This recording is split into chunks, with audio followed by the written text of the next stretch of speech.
Bigyan natin ngayon ng opinion, reaction, itong pahayag ng baguhang kongresista, Congressman Brian Poe, anak ni Senator Grace Poe, party list representative siya ng FPG Panday Bayanihan Party. Okay. So ang title nitong Manila Bulletin article, I will follow my mother.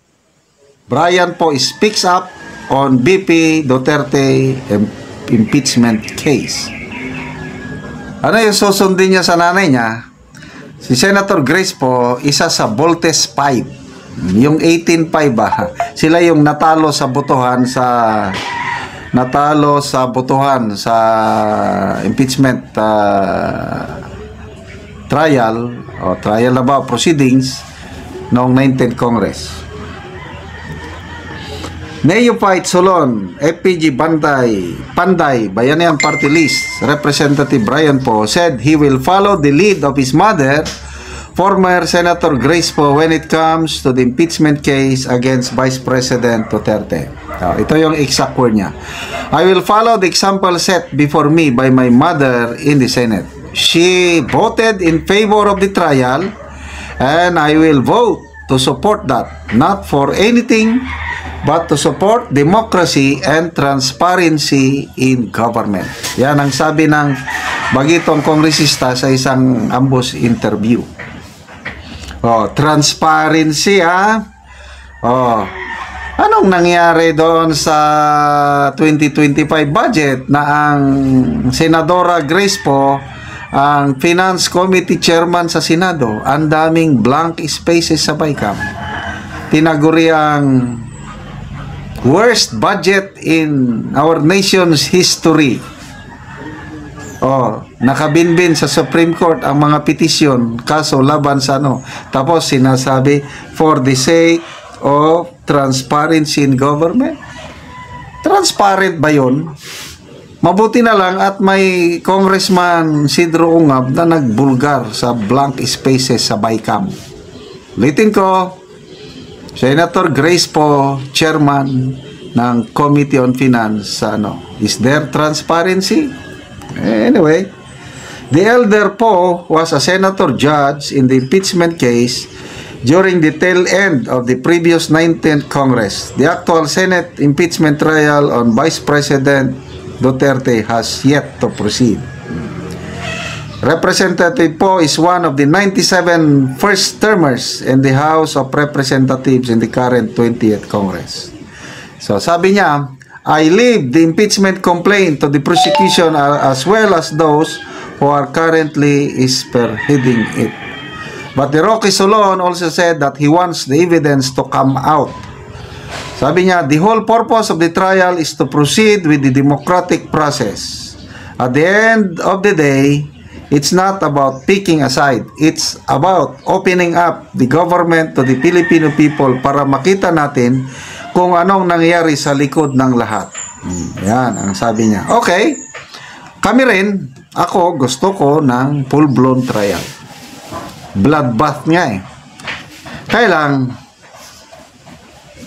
paliwanag ni Senator Escudero, bago ilatag ang ebidensya, sabi, pag-usapan muna, i-decide muna yung jurisdiction. Ito ang hindi maintindihan ng karamihan Kasi yung impeachment sinimulan 19th Congress, hindi natuloy. Hindi nag-prosper.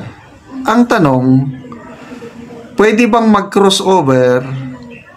Ang impeachment niya sinimulan ng 19th Congress, pwede bang mag-crossover sa 20th Congress? Yan ang tinatawag na jurisdiction. Yun ang pagbobotohan pa ng mga senator judges. So once na-settle na yung jurisdiction, granting majority of the senators, 13, magsabi na yes, mayroong jurisdiction ang 20th Congress, yun na. Full-blown trial na. I-presentar na ang mga ebidensya. Ganun po. Papaano? Pag nagbotohan ang mga senator judges, baliktad. majority 13 magsabi na walang jurisdiction ang 20th Congress. Di wala na. Sinasabi ni Senator Marcoleta, hindi yan magkro-crossover. Haharangan ko yan. Sinabi niya na eh. I don't know, sino pa yung mga iba? Si former Senator Tolentino, nagsabi na siya bago matapos ang 90th Congress. Pag hindi natapos ang trial by June 30, the impeachment case is functionally dismissed. Yung mga ganon. So, usaping interpretation na ito, kung ano man ang mapagpasya ng majority, edi igalang na lang natin.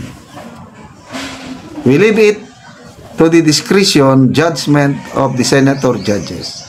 Pag hindi kayo kontento, example lang, ako, nakikita ko lang opinion ko lang ito. Madidismiss ka agad ang kaso. Wala nang impeachment full-blown trial kasi nga walang jurisdiction. So once